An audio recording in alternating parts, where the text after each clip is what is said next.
ودلوقتي جمعتكم مع من قلب القاهرة مع أحمد الموجي ورغدة منير على راديو مصر. راديو مصر في كل مصر.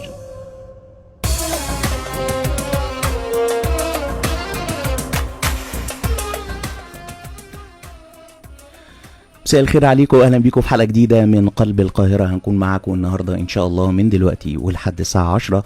رئيس التحرير شادي جمال، وفي الاعداد نرمين بكرو، من على المكسر عمرو عبد المنعم، وهكون معاكم احمد الموجي. طبعا تقدروا ان انتوا تتابعوا حلقتنا على صفحتنا على الفيسبوك راديو مصر برنامج من قلب القاهره.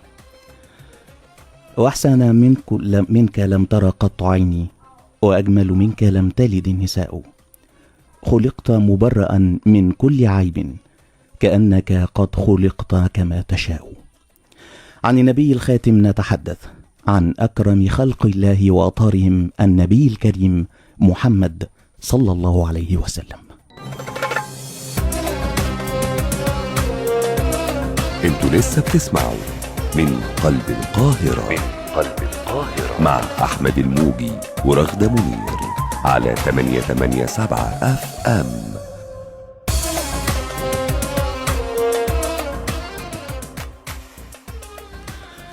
من قلب القاهرة والاحتفال بالمولد النبوي الشريف، وطبعا يأتي احتفال المسلمين في كل عام بالمولد النبوي الشريف ليس اعتبار عيد بل فرحة بولادة نبيهم رسول الله محمد بن عبد الله، حيث تبدأ الاحتفالات الشعبية من بداية شهر ربيع الأول إلى نهايته بإقامة مجالس الذكر اللي بينشد فيها قصائد مدح، طبعا يعني مواهب كتير، وهيكون منها معانا النهاردة إن شاء الله أكتر من منشد، وبيكون فيها دروس من سيرته. طبعا من هنا من قلب القاهرة بنتقدم بالتهنئة لمستمعينا ومستمعي راديو مصر وللشعب المصري كله وللأمتين العربية والإسلامية بحلول ذكرى مولد النبي محمد صلى الله عليه وسلم، نبي الرحمة، رسول الإنسانية، صاحب الأخلاق العظيمة من الصبر والصدق والعدل والرحمة والعفو والكرم.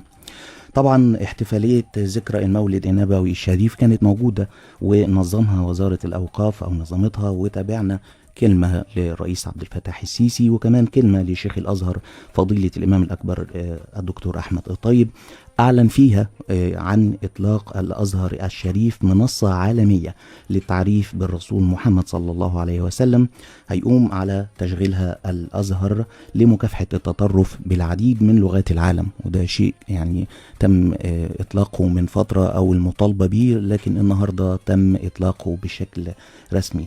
وكمان تخصيص مسابقة علمية عالمية عن أخلاق النبي محمد صلى الله عليه وسلم وإسهاماته التاريخية الكبرى في مسيرة الحب والخير والسلام. النهاردة معانا في استوديو من قلب القاهرة، واحتفالا من راديو مصر ومن قلب القاهرة بذكرى مولد النبي صلى الله عليه وسلم، القارئ المنشد عبد الرازق الشهاوي، وهو الحاصل على المركز الأول في الإنشاد عام 2020. أهلا بيك. أهلا وسهلا بحضرتك. ومعانا الشيخ إسلام السرساوي المبتهل في الإذاعة والتلفزيون. أهلا بيكم. أهلا وسهلا أستاذ أحمد. طبعا يعني عاوزين نبدأ، كل سنة وحضراتكم طيبين، ويا رب الشعب المصري كله بخير وصحة يا رب. عاوزين نعرف اللي بيسمعونا ان احنا معانا 2 نماذج شباب، يعني ممكن اللي هيسمع او هيسمع ان شاء الله الابتهالات والإنشاد، او مثلا المبتهل في الإذاعة والتلفزيون، لا احنا معانا النهاردة مبتهل، ومعانا كمان يعني قارئ ومنشد، معدلات أعمار مشرفة. الله يبارك فيك. يعني كنا نتمنى ان يكون ان فعلا كل اللي بيسمعونا يقدروا ان هم يكونوا شايفينكم يا رب ان شاء الله. اهلا بيكم. طبعا يعني خير بداية نسمع منكم انشاد، ويكون انتوا الاثنين مع بعض، وبعد كده ان شاء الله نستمتع بكل واحد فيكم لوحده. اتفضل.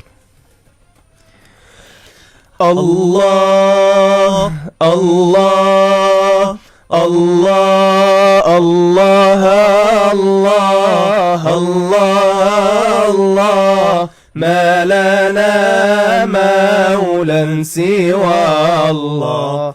الله الله الله الله، ما لنا مولى سوى الله.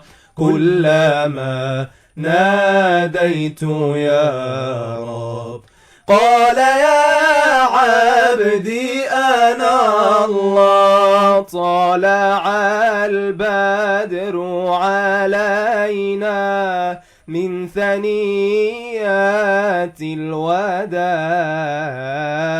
طلع البدر علينا من ثنيات الوداع، وجب الشكر علينا. ما دعا لله داعي، الله الله الله الله، ما لنا مولى سوى الله، الله الله الله الله، ما لنا مولى سوى الله.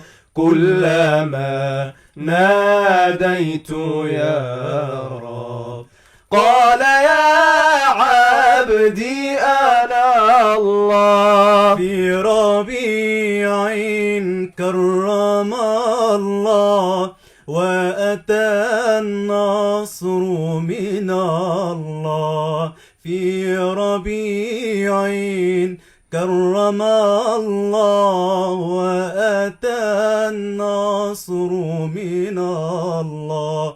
يا له شهر عظيم وكريم كرم الله. الله الله الله الله، ما لنا مولى سوى الله. الله الله الله الله، ما لنا مولى سوى الله. كلما ناديت يا رب قال يا عبدي أنا الله. إن جبرتم كسر قلبي أنتم أهل الزمام. إن جبرتم كسر قلبي أنتم أهل الزمام. أو هاجرتم يا حبايب فعلى الدنيا السلام. الله الله الله الله، ما لنا مولى سوى الله. الله الله الله الله، ما لنا مولى سوى الله.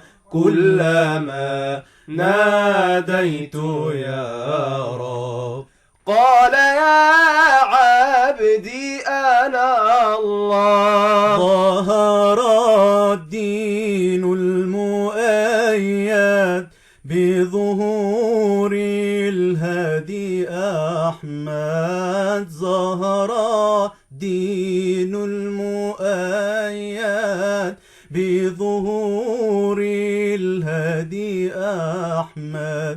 يا هنا نبي محمد، ذلك الفضل من الله. الله الله الله الله، ما لنا مولى سوى الله. الله الله الله الله، ما لنا مولى سوى الله. كلما ناديت يا رب قال يا عبدي أنا الله.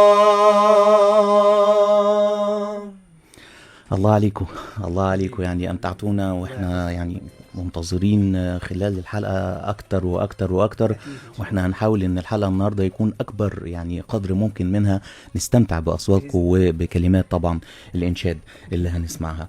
إحنا يعني عاوزين نقول إن إحنا معانا القارئ المنشد عبد الرازق الشهاوي الحاصل على المركز الأول في الإنشاد عام 2020. أهلا بيك مرة تانية. اهلا وسهلا. ومشرفنا الشيخ إسلام السرساوي المبتهل في الإذاعة والتلفزيون. أهلا بيك يا فندم. اهلا وسهلا بحضرتك. هنرجع ونتكلم أكتر عن الاحتفال بذكرى المولد النبوي الشريف، ونسمع معاكم ابتهالات أكتر وأكتر، ونتكلم بشكل موسع. لكن لازم نروح حالا لاستوديو الأخبار وموجز أخبار الساعة 8:30، ونرجع لكم مرة تانية من قلب القاهرة. انتوا لسه بتسمعوا من قلب القاهرة، مع أحمد الموجي ورغدة منير على 887 FM.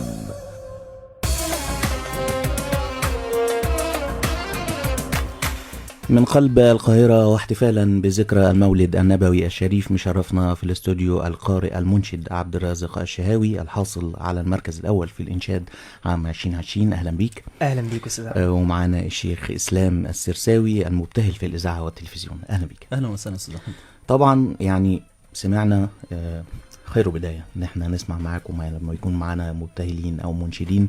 استمعنا معاكم على ابتهال او انشاد، ولكن نتعرض شوية لأمور يعني في حياتكم، مش ندخل في حاجات شخصية، ولكن في أمور متعلقة بشخصية مين اللي معانا النهاردة، علشان زي ما أنا قلت كده احنا معانا شخصيات ومعانا نماذج مشرفة، فلازم نتعرف عليها.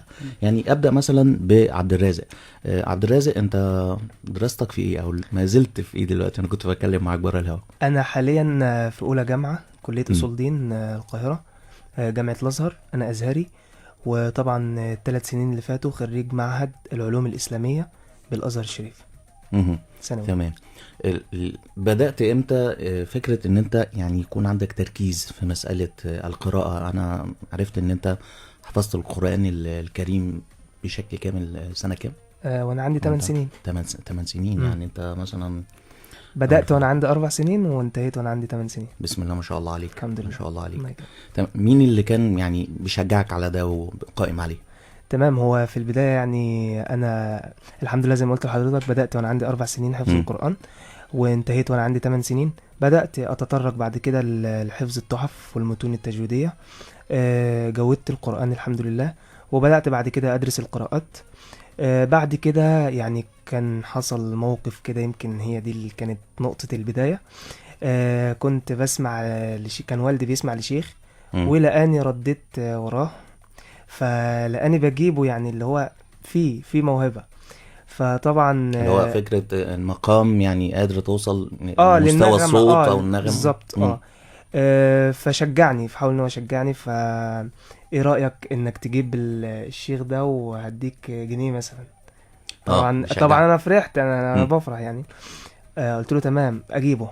المرة اللي بعدها مثلا يجيب لي شيخ صوته مثلا اصعب شوية، اجيبه. فبدأت ان انا ادخل مسابقات. بعد كده دخلت اول حاجة على مستوى المعهد، حصلت الحمد لله على مراكز اوائل كتير.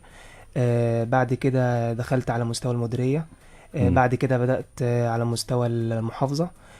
بعد كده على مستوى الجمهورية، والحمد لله بعد كده بدأت خارج مصر يعني مسابقات، وحصلت خارج مصر على المركز الثاني على مستوى العالم في حفظ وتلاوة القرآن الكريم عام 2017.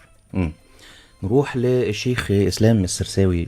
يعني الشيخ إسلام، نتعرف البداية على يعني دراستك، وفكرة برضو بداية دخولك لفكرة ان يكون عندك موهبة الابتهال. بالتأكيد كانت بدأ مين اكتشفها ومين بدأ يعززها وامتى احترفتها؟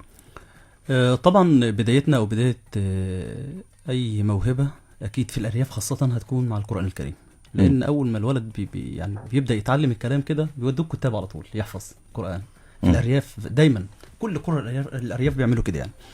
فكانت البداية مع الكتاب والحفظ وبعدين كان في الازهر بقى. لما دخلنا الازهر كان اعتمادنا كله على الاول حصتين قرآن اصلا بناخدهم، يعني في المعاهد الازهرية اول حصتين بياخدوهم قرآن، فبنفضل نردد ورا الشيخ.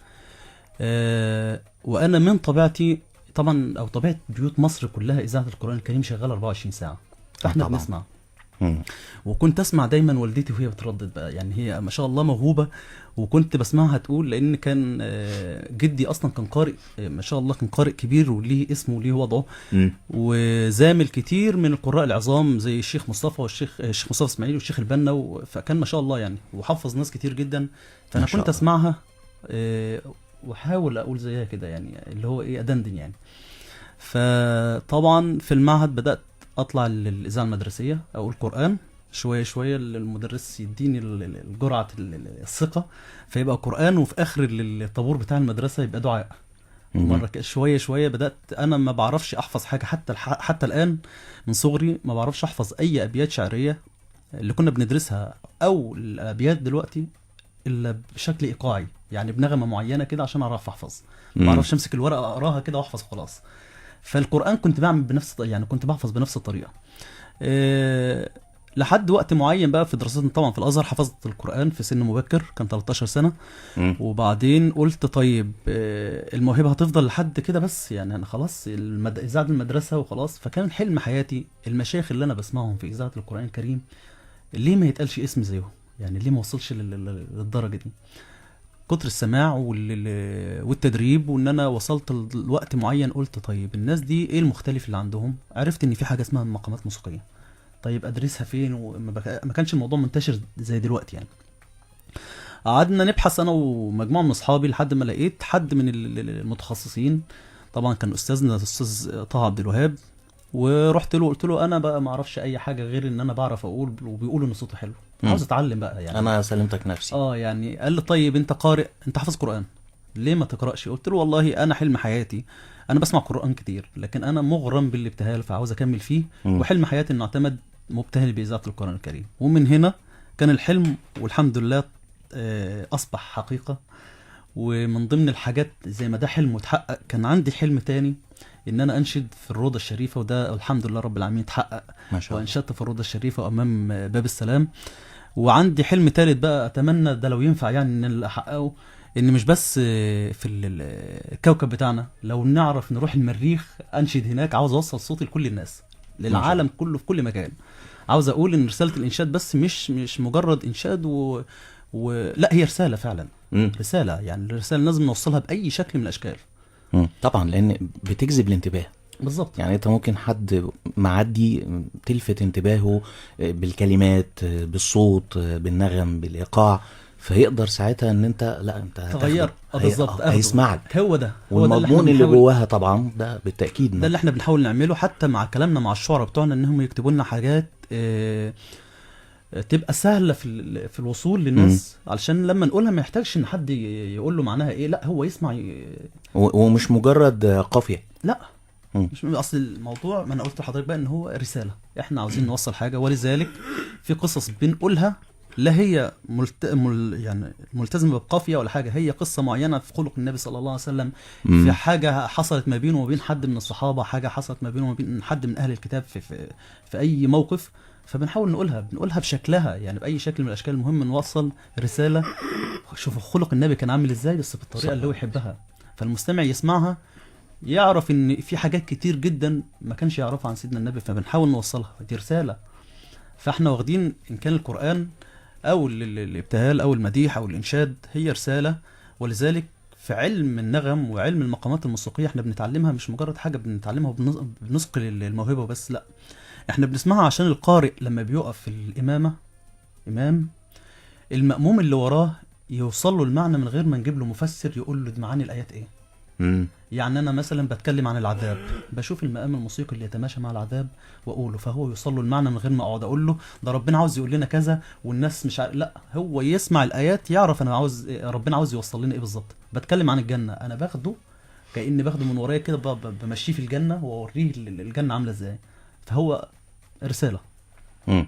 يعني في حد ذاته حتى بدون الكلمات، يعني او بالزبط. مش بدون الكلمات، ولكن هي في حد ذاتها كده اللحن نفسه، أو يعني مش هقول اللحن ولكن النغم او الايقاع هياخده في عالم تاني. هو زي ما حضرتك بتقول كده، احنا هي حاجه مدرجه تحت المسمى تصوير النغمي لمعاني الايات القرانيه، او التصوير النغمي لمعاني الكلمات اللي احنا بننشدها او بنبتهلها يعني. طب اسمع منك المعنى نقول المشكله. اتفضل. نقول حاجة عن مولد سيدنا النبي صلى الله عليه وسلم بما اننا في المناسبة يعني. يا قلب أنت بحب المصطفى ولهن، يا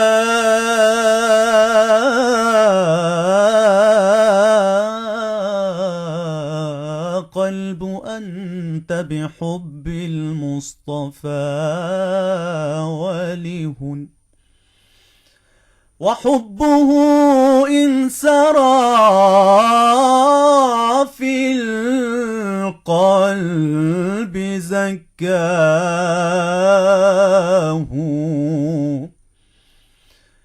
يا قلب غني غني غني غني غني به، واصدح بمولده، ميلاد أحمد لا لا لا لا لا تحصى مزاياه.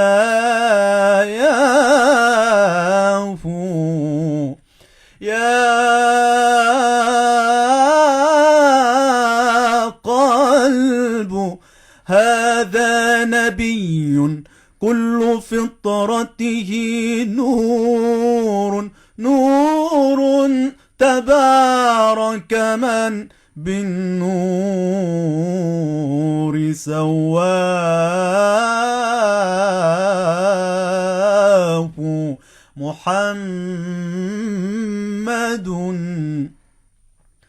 محمد واسمه يشفي مواجعنا،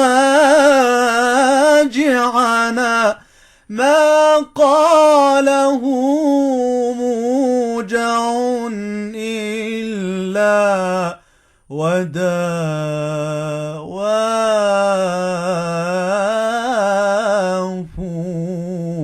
هدية الله هدية الله للدنيا رحمته، الله أدبه طفلا ورباه.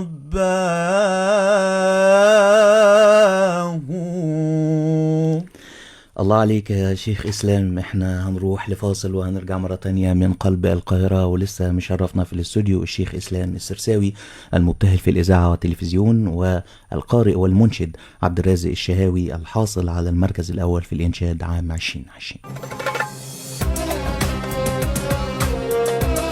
انتوا لسه بتسمعوا من قلب القاهرة، مع أحمد الموجي ورغدة منير على 887 FM.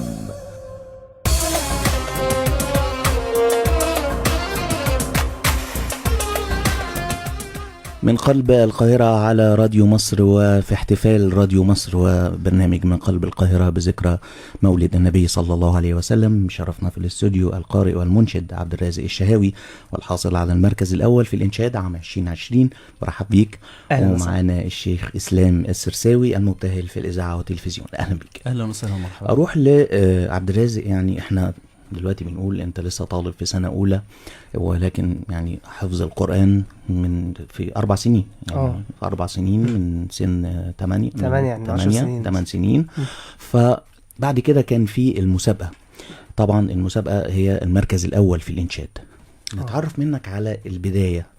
سمعت عن المسابقة ازاي؟ دخلت المسابقة؟ تشجيع الاطراف اللي شجعتك، مين اللي قام بتدريبك الفترة دي كلها، ازاي توصفها لنا؟ هو طبعا مسابقة الإنشاد الديني عام 2020 أنا حصلت فيها على المركز الأول على مستوى الجمهورية الحمد لله، بس دي يعتبر يعني في الأواخر، يعني في حاجات قبلها كتير. زي ما قلت لحضرتك خدت مركز أول على مستوى الجمهورية في مسابقة أندى الأصوات. دي مسابقة تبع شيخ الأزهر، كانت في الجامع الأزهر الشريف عام 2017. حصلت فيها على المركز الأول على مستوى الجمهورية الحمد لله، ودخلت العديد من المسابقات المحلية.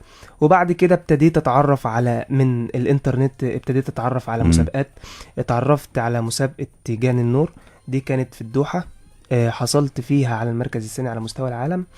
وبدأت من خلال المسابقات يجيلي سفريات تانية، لكن مش مسابقات، يجي لي مم. حفلات. يعني رحت الحمد لله، رحت اسطنبول تركيا مرتين، حفلتين، احييت ليلة القدر هناك لعامين ورا بعض على التوالي.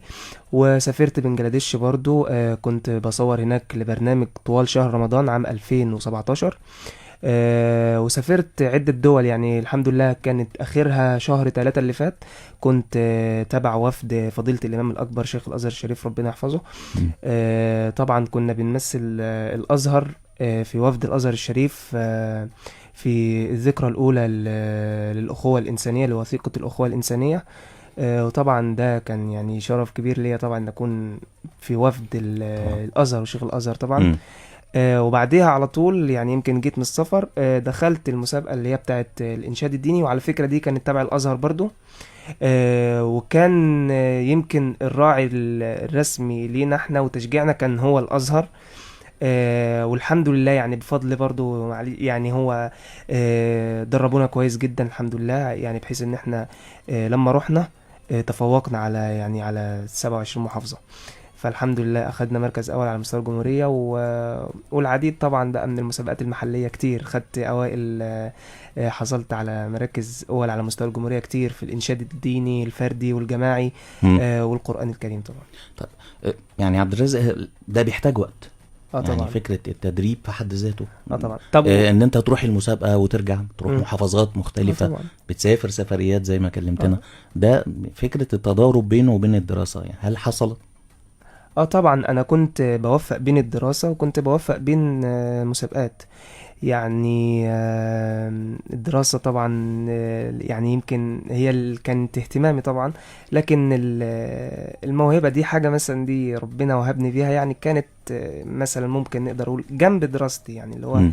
طبعا دي موهبة هي يعني. تعزز طبعا. طبعا ولكن جنب فكرة الدراسة في منهجيا دي بتفرق. دي اساس طبعا. مم. لكن دي موهبة ربنا حبني بيها، فكنت بحاول ان أنا انميها بجانب طبعا الدراسة. يعني الحمد لله ما نسيتش الدراسة طبعا مم. وكنت بحصل على درجات كويسة جدا الحمد لله لحد ثالثة ثانوي يعني. بالتوفيق ان شاء الله الله في يكرمك. الكلية كمان. ربنا طب يكرمك. نسمع منك حاجة. طبعا. اتفضل. يعني نقول حاجة عن المولد بقى ان شاء الله. نصفي معي وهناك نصفي الثاني بجوار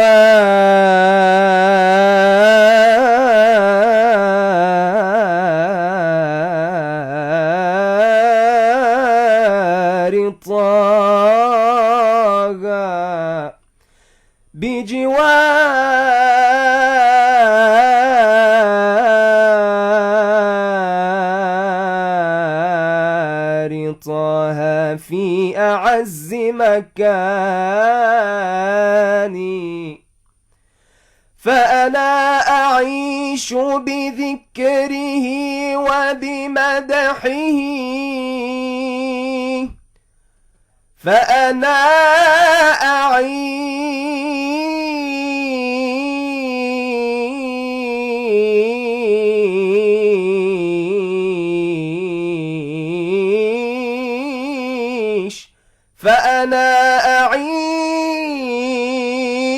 أعيش بذكره وبمدحه، أروي العطاش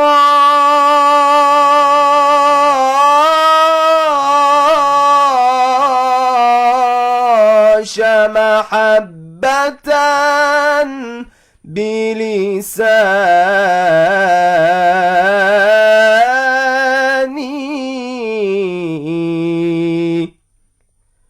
يا طيبة الأشواق، يا طيبة الأشواق صارت شركة هامت بها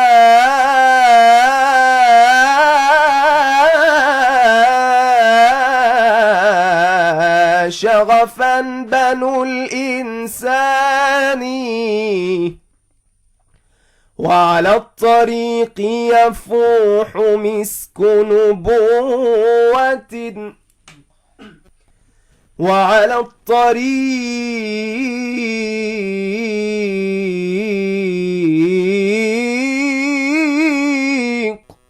وعلى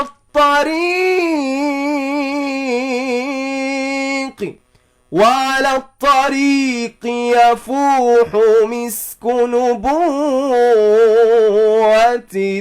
بحدائق التوحيد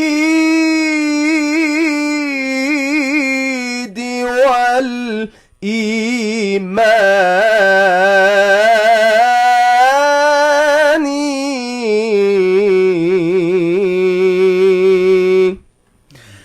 الله عليك يا عبد الرازق. طبعا احنا هنروح لاستوديو الاخبار وهنرجع مرة تانية، ولسه مشرفنا القارئ والمنشد عبد الرازق الشهاوي، والحاصل على المركز الاول في الانشاد عام 2020، والشيخ اسلام السرساوي المبتهل في الاذاعة والتلفزيون. وهرجع معك شيخ اسلام على جزئية ان يكون اهمية الاحتفال بالمولد النبوي الشريف وذكرى المولد النبوي الشريف. مش مجرد ان احنا بنعمل احتفالية، ولكن هي احياء لهذه الاخلاق، اخلاق النبي محمد رسول الله، ويعني ازاي فعلا العالم كله يعرفها.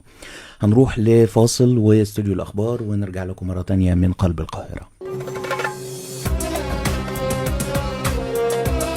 انتوا لسه بتسمعوا من قلب القاهرة، مع أحمد الموجي ورغدة منير على 887 FM.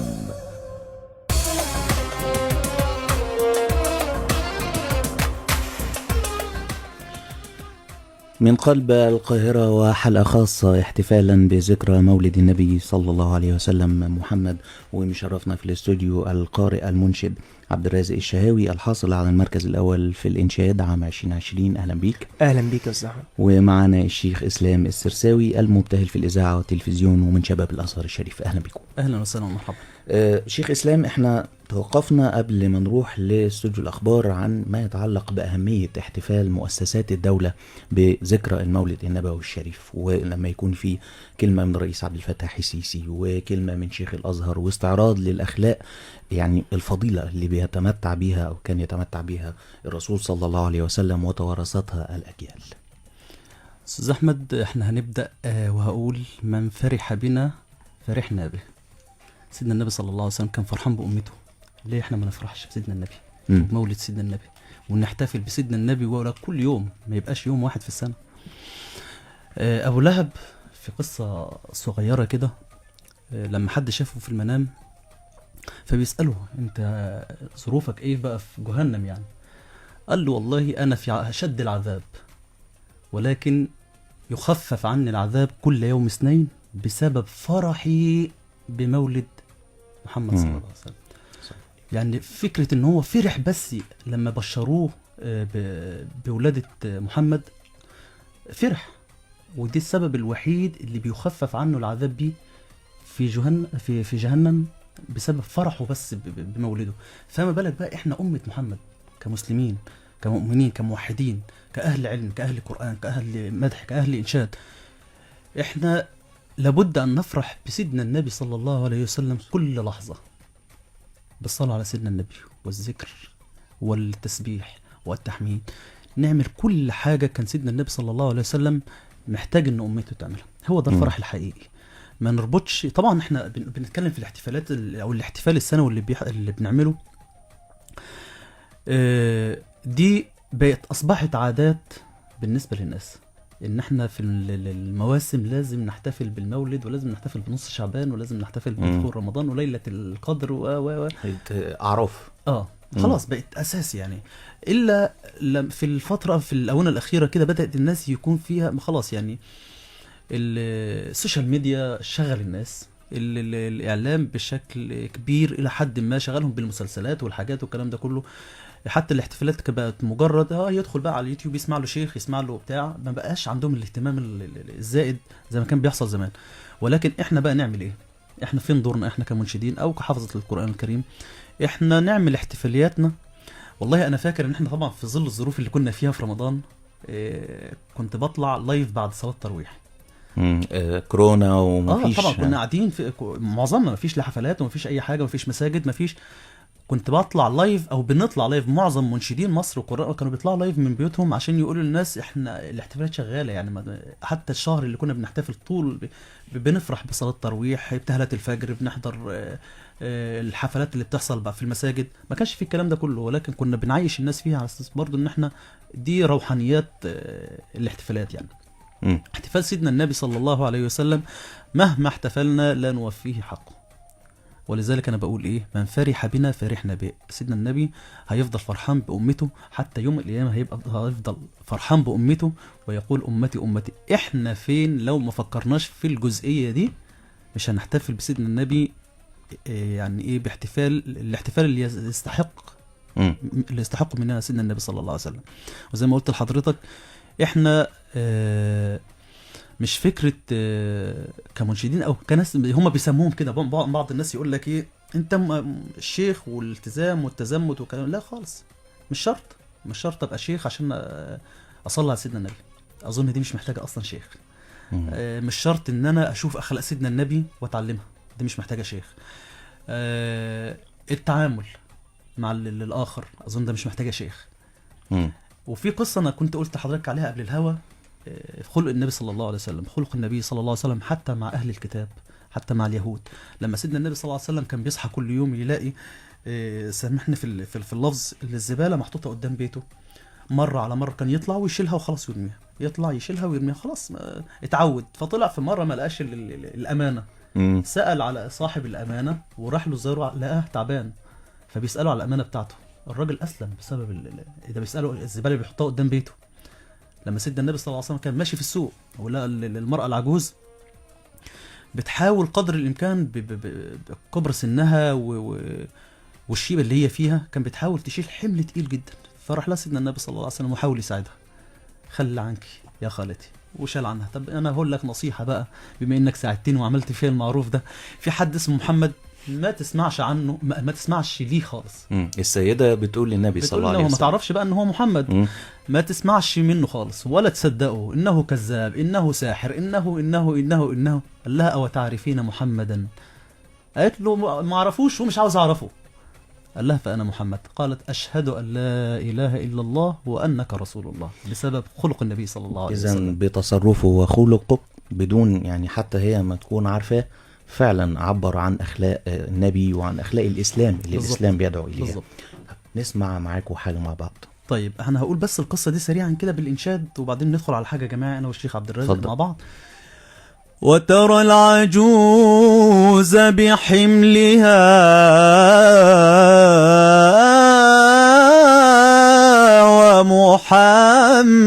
ومحمدا في السوق قد بلغ العناء بها المدى، لما رآها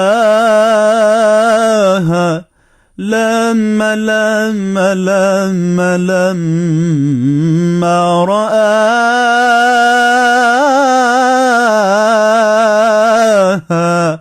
قال خلي عنك ذا.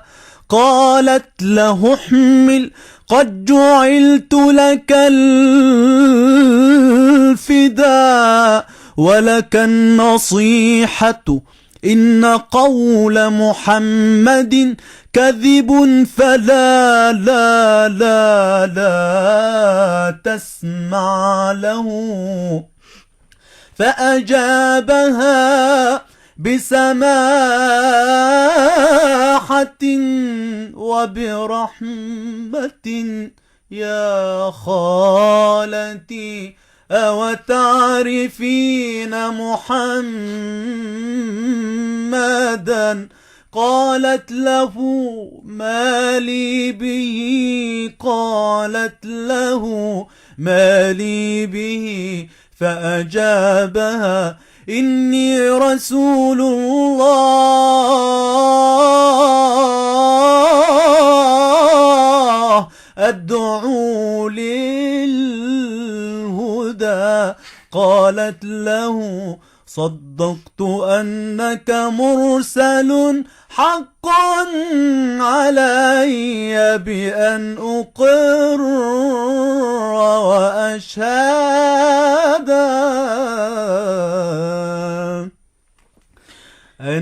النبي صلوا عليه صلوات الله عليه النبي صلوا عليه صلوات الله عليه وينال البركات كل من صلى عليه النبي يا من حضر الله الله النبي خير البشر الله الله النبي يا من حضر الله الله النبي خير البشر الله الله من له شق القمر والشجر سلم عليه النبي صلوا عليه صلوات الله عليه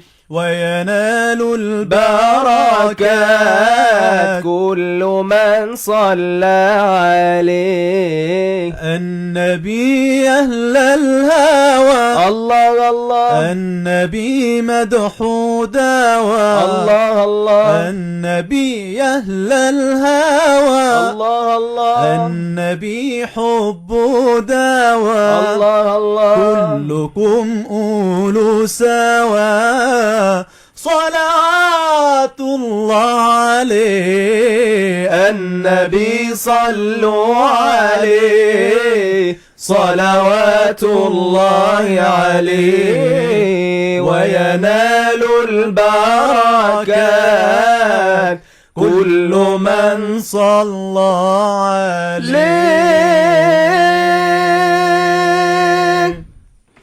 الله عليكم.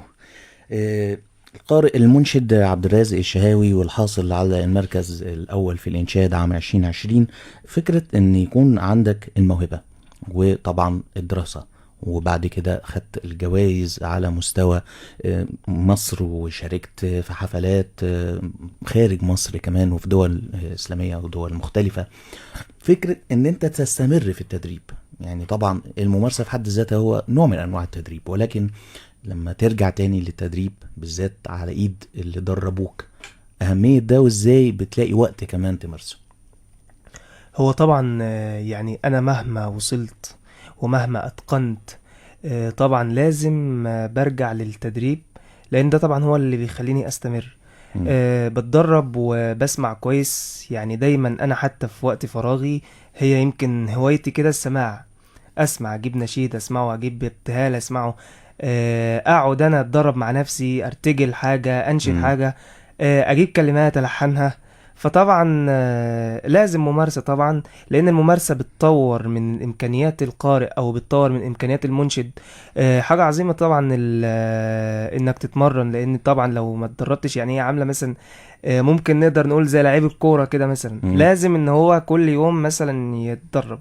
كذلك نفس النظام، يعني حتى لو قارئ او منشد مثلا طلع حفلة او طلع قناة او ايا كان، طلع من غير ما يدرب صوته او من غير ما يمرن صوته الصبح، من غير ما ينام كويس، طبعا بيأثر على صوته طبعا في ايا كان اللي هيقوله، بيأثر على صوته بالسلب طبعا. فلازم تمرين، واهم حاجة واهم من التمرين كمان ان صاحب الموهبة الصوتية بالذات لازم ينام كويس جدا، لان هم زي ما بيقولوا النوم خميرة الصوت يعني. والاستمرار، بس ده شيء مهم جدا. طبعا. سألت النوم كمان طبعا ده. طبعا. طيب احنا هنروح لفاصل وهنرجع مرة تانية من قلب القاهرة على راديو مصر، ولسه معنا القارئ المنشد عبد الرازق الشهاوي الحاصل على المركز الأول في الإنشاد عام 2020، والشيخ إسلام السرساوي من شباب الأزهر الشريف والمبتهل في الإذاعة والتلفزيون. انتوا لسه بتسمعوا من قلب القاهرة مع أحمد الموجي ورغدة منير على 887 FM.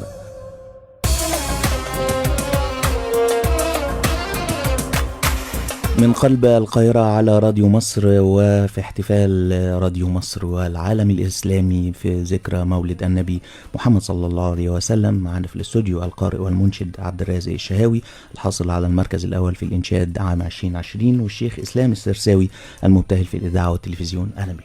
اهلا وسهلا بحضرتك يا صاحبي. شيخ اسلام، انا سالت يعني عبد الرازق في التدريب وان هو يكون مواظب عليه، وطبعا اهميه ده في ممارسته، حتى اتكلم عن اهميه النوم، وربما دي حاجه مش معروفه لينا. طب انت كمان برضو ازاي مواظبتك على التدريبات، وما طبعا وقتك ان انت شغلك وابتهالك في الاذاعه والتلفزيون، فكره التدريب وكمان الشيوخ اللي انت باستمرار بترجع ليهم؟ طبعا التدريب مهم جدا جدا جدا للصوت، لان الصوت ده عامل زي الحديده كده، لو اتركنت شويه تصدي. فاحنا هنرجع نصدي بقى، نبدا نشيل الصدى ده من الاول، فبيبقى متعب جدا.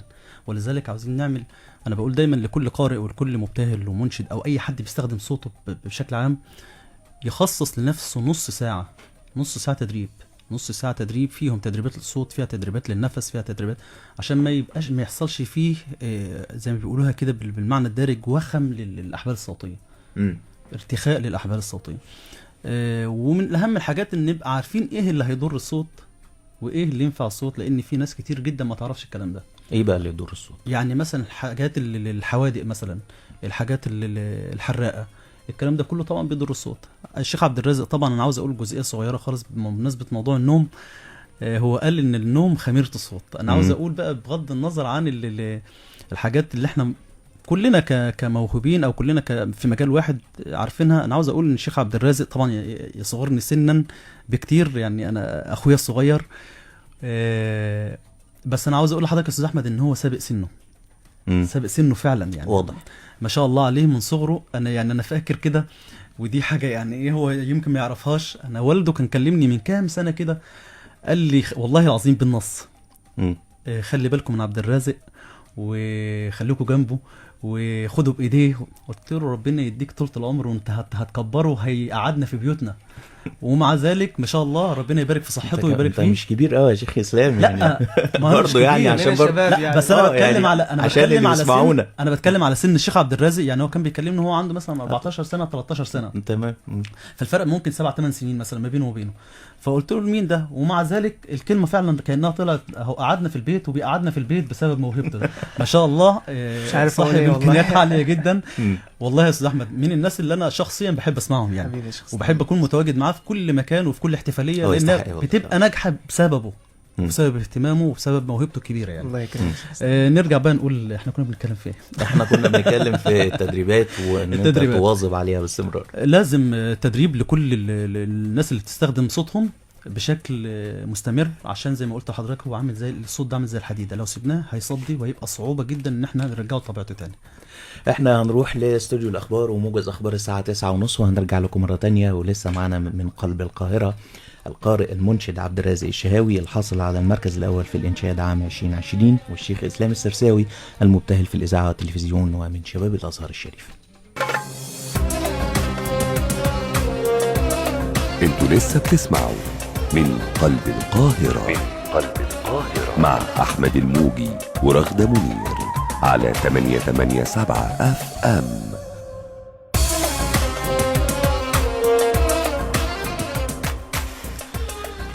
من قلب القاهرة وحلقة خاصة في ذكرى مولد النبي صلى الله عليه وسلم، ومشرفنا القارئ المنشد عبد الرازق الشهاوي الحاصل على المركز الأول في الإنشاد عام 2020. أهلا بيك. أهلا وسهلا بحضرتك. والشيخ إسلام السرساوي المبتهل في الإذاعة والتلفزيون ومن شباب الأزهر الشريف. أهلا بيك. أهلا وسهلا، مرحبا بك.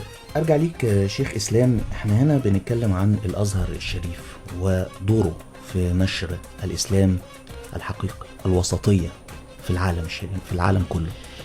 ازاي يعني ده بتاخدوه في الازهر الشريف في دراستكم خلال فترة الدراسة بشكل عام، وكمان اللي الشيوخ بيبدأوا يزرعوه فيكم فكرة الوسطية ودوركم ودور الازهر الشريف ومؤسسة وسطية الازهر الشريف والاسلام؟ زي ما حضرتك بتقول يا استاذ احمد، الوسطية دايما بنتعلمها في الازهر الشريف. حتى لما في اثناء المحاضرات لما بيبقى فيه يعني انت عارف النزعه بتاعت الشباب اللي هو يقوم يقاوح في حاجه ولا يتكلم في حاجه من الحاجات اللي ممكن بيشوفها على النت او بيقراها لبعض الكتب الخارجه عن الازهر اصلا، مش من ضمن المذاهب، مش من ضمن المقرر اللي بياخده يعني في الازهر او كده او بيدرسه.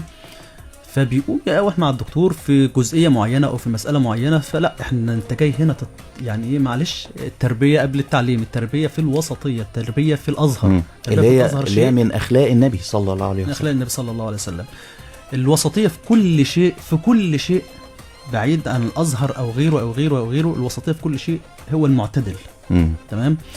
الازهر في من فتره كبيره بدا الاهتمام بفكره الاعتماد عن الشباب وتاهيلهم في الفتوى، في الدعوه، في الافواج اللي بيبعتوها بره مصر في المراكز الاسلاميه. وبيبعتوها دلوقتي، بداوا يعملوا كورسات للشباب الدعوه بالازهر الشريف او شباب الفتوى، ان هم في كورسات بلغات مختلف عن يعني انجليزي مثلا، فرنساوي، اي من اللغات التانية، الماني. ليه بقى؟ لان احنا المراكز الاسلاميه اصل الدعوه مش مقتصره، ما احنا مسلمين وكلنا عرب وكلنا بنتكلم عربي وكلنا ممكن نقرا وكلنا، ده سهل علينا. لكن الناس اللي هم ما بيتكلموش عربي هتوصل لهم ازاي بقى؟ لازم توصل لهم بالطريقه بتاعتهم. فبداوا يعملوا كورسات للشباب الدعوه في الازهر الشريف بلغات، او تبقى مترجمه، على اساس حتى يعني كنت بتكلم مع حضرتك في جزئيه ان وزاره الاوقاف او الازهر بداوا يعملوا في المساجد اللي في الغردقه وفي شرم وهنا وفي الاماكن اللي هي السياحيه عشان الاجانب اللي هناك، ان هو ما يبقاش امام وخطيب لغه عربيه بس، لا، لغه عربيه ومعاه امام وخطيب تاني باللغه الانجليزيه او الفرنسيه او الالمانيه او غيرها وغيرها، على اساس اللي ما يبقاش فاهم ده يبقى دوره. انت دورك فين بقى؟ لازم تبقى توصل للوسطيه وتوصل للاعتدال، لان طبعا الكتب او الكتيبات الصغيره اللي اي حد ممكن يجيبها ويقراها والكلام ده كله بقت بتوصل الناس. احنا دايما كانوا بيقول لك ايه، التدين او الازهر والعنف، ومش العنف، لا مش عنف خالص. احنا هنا بقى ضد العنف فعلا. الازهر الشريف ضد العنف، احنا بنقول الوسطيه والاعتدال في كل شيء. بنحاول من رساله الازهر، ولذلك الازهر بس مش بيهتم بشباب الدعوه ده. هو دلوقتي يعني من 4-5 سنين مثلا، من 2014 2015 بداوا يعملوا مسابقه في القران الكريم في الاصوات الحسنه. مش بس كده، لا، ده اللي بيفوز بيسفروه الدول بره، على اساس برضو يوصل الرساله بشكل مختلف عن الدعوه، ما يبقاش كلام بس، تحفيز ليه وان هو يوصله كمان بره. ما يبقاش كلام بس، يعني ما حد دعاء كتير، لكن احنا عاوزين برضو يغيروا الوسائل على اساس المضمون في الاخر يوصل. تمام. في الانشاد الديني بداوا يعملوا في الانشاد الديني واختيار الكلمات، ما يبقاش اي كلام وخلاص، لا، ده في حد مراجع للكلام اللي انت هتقوله، وهل هو ده داخل المذهب بتاعنا او داخل الوسطيه بتاعتنا، ولا كلام وخلاص. لا، في مرجعيه في كل حاجه. اللي بيعمله شيخ الازهر في الفتره الاخيره دي حاجه، يعني احنا بنقول ايه، جبل، وربنا يحفظ فضيلته ويقويه، ونقدر احنا كشباب من الازهر، اخواتنا الدعاة، اخواتنا القراء، اخواتنا الائمه والخطبه، يقدروا يوصلوا الرساله زي ما الازهر عاوز، وزي ما الناس فعلا في احتياج ليها. هنا فكره ان يكون عندنا مؤسسات الدوله عندها الرغبه وفي نفس الوقت بتقوم بالخطوات، لان من اخلاق النبي واهم اخلاق النبي فكره السلم والمحبه والاحتواء والتعايش مع الاخر. كل دي من اخلاق النبي صلى الله عليه وسلم. فكره ان انا يكون عندي شاب اللي هيقدر ان هو يوصل بخطابه بفكره بعقله للشاب ايضا. يعني للاسف الشديد بنشوف ان العزله او التعايش مع شيء تاني زي مثلا مواقع التواصل الاجتماعي زي ما حضرتك اشرت في بعض الجزئيات بتكون ثغره بيقدر منها الجماعات المتطرفه انها يعني للاسف الشديد صحيح. يعني مع الشباب صحيح. ففكره ان يكون من الشاب الى الشاب، فده شيء مهم جدا. طبعا، ما انا قلت لحضرتك ان في الفتره الاخيره كانوا بيعملوا افواج، مش بس والله انا اعرف اصحابي كانوا بيبعتوهم للقهاوي، كانوا بيدخلوا معممين باللبس الازهر عشان بس يبقوا واخدين. هم الناس دايما بتشوف الشيخ بتاع الازهر ده يعني زي ما يكون حاجه غريبه. انا شخصيا لما ببقى لابس زي الازهري وبركب مواصلات مثلا بيبقى في نظره معينه كده، مولانا جه. لا، احنا بندخل، اهم حاجه انت هتوصل له ازاي. انا قلت لحضرتك ان احنا من خلال دعوتنا إن كان دعوي، إمام وخطيب، إن كان حد من لجنة الفتوى كلها، مركز الفتوى لما اتعمل دلوقتي مركز الفتوى العالمي، معظم العاملين فيه حاليا وبيردوا على الناس وعلى أسئلة الناس معظمهم شباب لا يتعدوا 30 سنة 30-35 سنة. ليه؟ لأن في أسئلة زي ما أشار إليها أستاذي وشيخي طبعا أنا يعني سيدنا الدكتور علي جمعة فقال في جزئية في مرة، في اسئله كانت في المجالس بيبعتوا له اسئله في ورق عشان يجاوب عليها، فكان يشوف السؤال كده يقول لك هي دي اسئله اهل يعني اسئله لفه كده، المهم ياخدوا الحاجه اللي تتماشى معاهم مع فكرهم. ولذلك احنا في الازهر بيعلمونا يعني بيعرفونا الاسئله اللي زي دي ازاي نتعامل معاها. يعني مثلا انا فاكر والله ان في حد كان بيسالني بيقول لي هو ازاي ربنا، ولسه هو ولد صغير يعني في ثانويه، وازاي ربنا في اسماء الله الحسنى هو النافع وهو الضار، هو بينتقد نفسه ازاي نافع وازاي ضار. بدأ يدخل في سكة كده، وانا وما لا بيصلي ولا مش معترف خلاص بقى، يعني ما هو التناقض اللي هو شايفه من وجهة نظر هو تناقض يا حبيبي. لا هو مش بيناقض نفسه، مش هو النافع وهو لا، هو المسبب للنفع وهو المسبب للضرر. وهنا دي من اخلاق النبي الاحتواء بالظبط، ان ما يكونش منفر. يعني هجاوب عليك لان حقه بس اوصل يعني ما اخد لا غلط وبتاع والعنف بالظبط، مش تشدد، لا خده ببساطه خالص، لا خالص. ربنا المسبب للنفع، ربنا المسبب للضرر، ربنا هو الملك، هو طب ما هو فيه الجبار وفيه القهار يا رب. لا لازم نفهم الاسماء دي. وبدات فعلا ناخد كل مره اقعد معاه فيها 3-4 اسماء ومعناهم وصفاتهم والكلام ده كله، على اساس برضو ان انا اسحب ده هو الاختلاف في الصفات نفسها في حد ذاته يعني ليه حكمه. بالظبط صحيح. طيب نسمع معاكم حاجه يعني جماعيه مع القارئ والمنشد عبد الرازق الشهاوي ومع الشيخ اسلام السرساوي. اتفضل. بسم الله الرحمن الرحيم. نقول إن الله وملائكته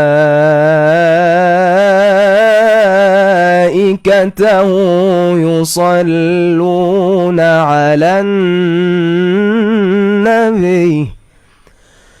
يا أيها الذين آمنوا صلوا عليه وسلموا تسليما. الحمد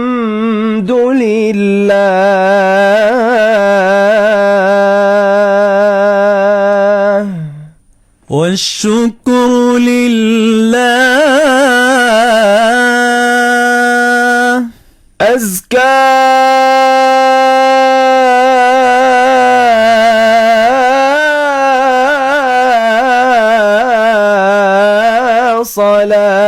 صلاتي وسلامي أزكى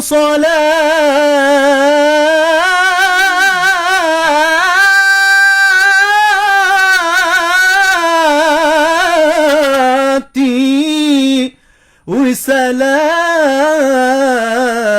وسلامي لرسول الله. الحمد لله والشكر لله. الحمد لله والشكر لله. أزكى صلاتي وسلامي لرسول الله. أزكى صلاتي وسلامي لرسول الله. صلي وسلم الله على المعلم. الله صلي وسلم الله على المعلم. الله صلي وسلم الله على المعلم. الله صلي وسلم على المعلم. صلي وسلم على المعلم. أحمد محمد يا سيدي خير البرية، أحمد محمد يا سيدي خير البرية. الحمد لله والشكر لله، الحمد لله والشكر لله. أزكى صلاتي وسلامي لرسول الله، أزكى صلاتي وسلامي لرسول الله.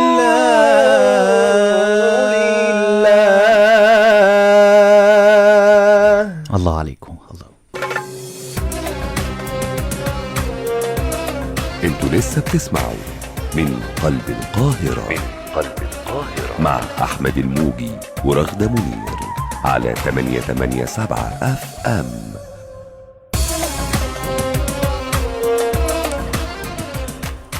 من قلب القاهرة على راديو مصر، وحلقة خاصة احتفالا بذكرى مولد النبي صلى الله عليه وسلم. ومشرفنا القارئ المنشد عبد الرازق الشهاوي، والحاصل على المركز الأول في الإنشاد عام 2020. أهلا بيك. اهلا بحضرتك. اهلا وسهلا. ومعنا الشيخ إسلام السرساوي من شباب الأزهر الشريف ومبتهل في الإذاعة والتلفزيون. أهلا بيكم. اهلا وسهلا، مرحبا بالسلام. يعني احنا سمعنا منكم الابتهال وكلمنا معاكم، وفعلا نماذج لشباب دلالة على ان الاسلام مفيش زي ما البعض بيحاول، ولكن بالتأكيد الفشل بيكون النتيجة ان هو يروج لفكرة ان في تشدد او تطرف، والجماعات المتطرفة بتحاول تعمل ده، ولكن تمسك المسلمين بأخلاق النبي صلى الله عليه وسلم بتكون فعلا خير دلالة على كل المحاولات دي بإذن الله فاشلة يعني. وده اللي بيبان من الشباب المصري وشباب العالم العربي والإسلامي، بأن فعلا لا استجابة لكل هذه الدعوات المتطرفة. لو أروح لعبد الرازق، وإحنا طبعا بنتكلم رغم صغر سنك والحمد لله أتممت حفظ القرآن الكريم، الحمد لله. وشايفين المسابقات اللي دخلت فيها، وفكرة ان يكون عندك تدريب وعندك كمان يعني مشاركة في مسابقات بره مصر. هل في مثلا تطور او ان يكون عندك طموحات ان انت تشارك في التدريب كمان، انت اللي تدرب؟ هو الحمد لله فعليا دلوقتي انا بدأت، يعني انا انتهيت من دراسة المقامات الصوتية مثلا من 6 سنين.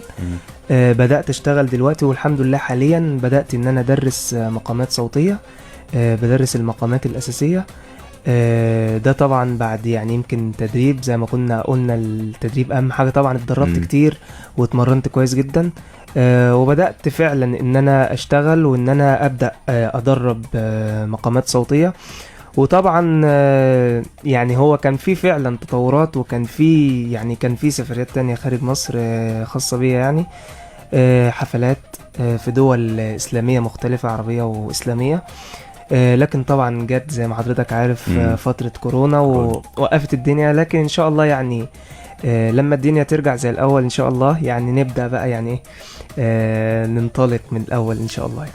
يا رب ان شاء الله. طبعا يعني هي موهبه وانت بتنقلها للاخرين وفي ميزان حسناتك يعني. الحمد لله. طبعا زي ما حضرتك عارف يعني برضو كنت في السنه اللي فاتت كانت ثالثه ثانوي كده، فطبعا كانت حتى لو كانت الدنيا مفتوحه شويه، طبعا انا زي ما قلت لحضرتك الاهتمام الاكبر الدراسه والقران الكريم.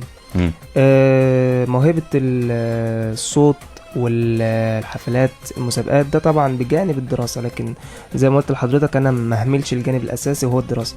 فكنت شغال على نفسي شوية في ثالثه ثانوي في الدراسة، لكن ان شاء الله بعد الفترة دي تعدي على خير كده ان شاء الله يا رب. وطبعا ربنا يشفي كل مريض ان شاء الله ويعافي كل مبتلى، امين يا رب. وان شاء الله يعني السنه الجايه سنه 2021 ان شاء الله كده نبدا ننطلق ان شاء الله تاني يا رب ان شاء الله باذن الله. طب انت مع دراستك، وطبعا يعني انت في سنه اولى لسه وربنا يوفقك وهانت يعني ان شاء الله تتخرج. بعد التخرج هل عندك نيه ان يكون في دراسات عليا، ولا ان خلاص هتكتفي بالدراسه وتبدا تتفرغ تماما لمساله الابتهال والانشاد وفكره التحفيظ، وكمان عندك خلاص احنا دخلنا في مرحله فكرة جديدة وهي فكرة التدريب. انت اللي تدرب كمان. والله هو يعني عايز اقول لحضرتك ان انا عايز يعني زي ما بيقولوا امسك العصا من النص يعني. يكون ده ويكون ده، يعني مثلا انا اتخرج من دراستي تمام واشتغل وكل حاجه تمام، واعمل دراسات اسلاميه واطور من نفسي في الدراسه، وفي نفس الوقت طموحي طبعا يعني من وانا صغير ان انا طبعا ابقى قارئ في اذاعه القران الكريم، وصوتي طبعا يوصل للعالم كله، وان شاء الله ده يعني ده حلمي ان شاء الله، وانا واثق من ربنا ان شاء الله يعني هيحقق لي اللي انا بتمناه ان شاء الله باذن الله. ربنا يوفقك يا رب. الله يكرمك. اروح للشيخ اسلام السرساوي من شباب الازهر الشريف والمبتهل في الاذاعه والتلفزيون. ان شاء الله كده يعني عبد الرازق تكون مع الشيخ اسلام يا رب يعني ان شاء الله باذن الله. ويقعدني في البيت برضه. لا مش حد يقعد في البيت. اذاعه القران الكريم يعني هي مكان طبعاً. لكل الاصوات يعني طبعا بالتاكيد. طبعاً. صحيح. شرف اي صوت ان هو يخرج من اذاعه القران الكريم. شيخ اسلام، كان في اعلان النهارده من شيخ الازهر ان هيكون في منصه، هيكون مرصد نتعرف منه على كل ما يعني يكتب وما يخرج من برامج على مستوى العالم عن الإسلام. أهمية ده زي ما حصل قبل كده، وكنا ركزنا على موضوع الفتوى، الرد على الأسئلة الكتير اللي كانت بتيجي واللي كانت بتثار على صفحات السوشيال ميديا. وعملوا مركز فتوى عالمي، مركز فتوى عالمي. وشباب الازهر طبعا زي ما قلت لحضرتك ان هم اللي بيردوا على كل الاسئله بلغات مختلفه. هيكون طبعا المرصد نفس الكلام، ان احنا نشوف ايه اللي بيتكتب عن سيدنا النبي صلى الله عليه وسلم ونرد عليه بخلق وبشكل طبعا يتناسب مع مرجعيه الازهر الشريف، عشان تكون زي ما قلت من شويه لحضرتك يعني لازم يكون في رصانه في الرد، ونقدر نحتوي من يسيء. يعني الرد في حد ذاته يكون هو دلالة وانعكاس لخلق الإسلام وخلق النبي صلى الله عليه وسلم. بالضبط. ما يكونش فيه شدة، ما يكونش فيه ولو كنت فظا غليظ القلب لانفضوا من حولك. احنا مش عاوزين ده، مش عاوزينهم ينفضوا، احنا عاوزين نجيبهم لينا، نحتويهم بالشكل المناسب يعني. واعتقد ان شباب الازهر وطبعا والشيخ ربنا يحفظه يا رب مركز على الجزئية دي، ان الشباب دايما هم اللي يتصدروا دلوقتي، على اساس ان هم اكتر ناس منشغلة بالسوشيال ميديا هم الشباب. فاللي يرد عليهم يكونوا شباب ويكونوا مثقفين دعويا، مثقفين فقهيا، عشان يقدروا يحتووهم ويقدروا يتعاملوا معاهم بشكل سلس يعني. احنا طبعا يعني وصلنا لنهاية حلقتنا للأسف الشديد. انا يعني متأكد كمان ان السادة المستمعين كانوا مستمتعين معانا في حلقتنا. احنا بنشكركم وبنقول لكم كل سنة وانتم طيبين. وحضرتك حلقتنا طبعا الخاصة النهاردة احتفالا بذكرى مولد النبي صلى الله عليه وسلم.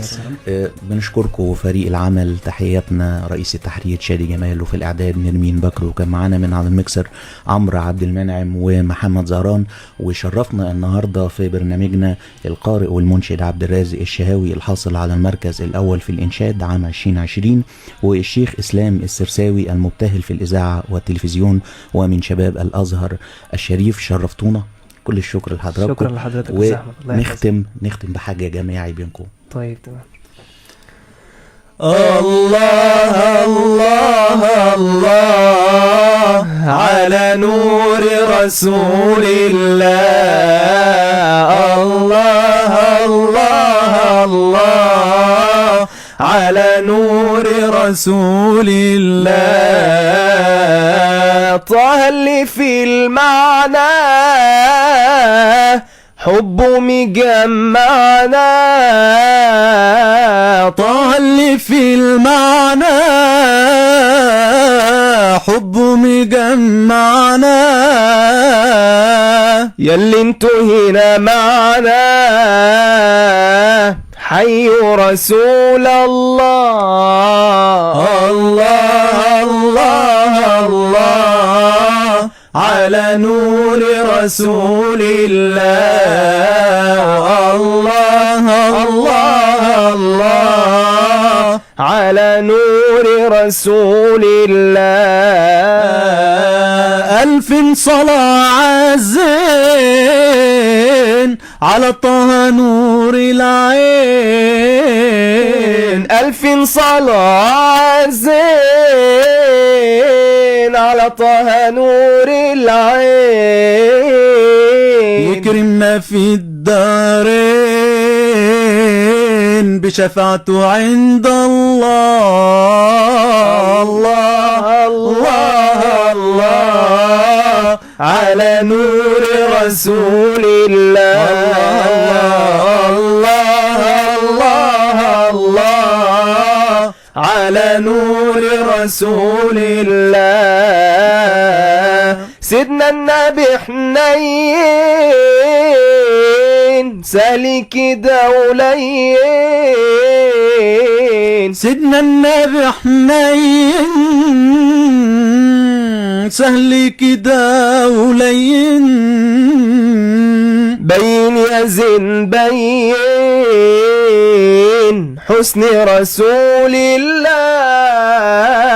الله الله الله على نور رسول الله.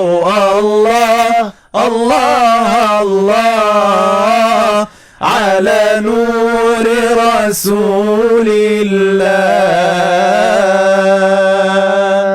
صلى الله عليه وسلم. بنشكركم شكرا جزيلا، شرفتونا طبعا. بنشكر كل اللي كتابعونا النهارده. بكره هيكون اجازه وهنرجع لكم يوم الاحد في حلقه جديده من قلب القاهره. تصبحوا على خير.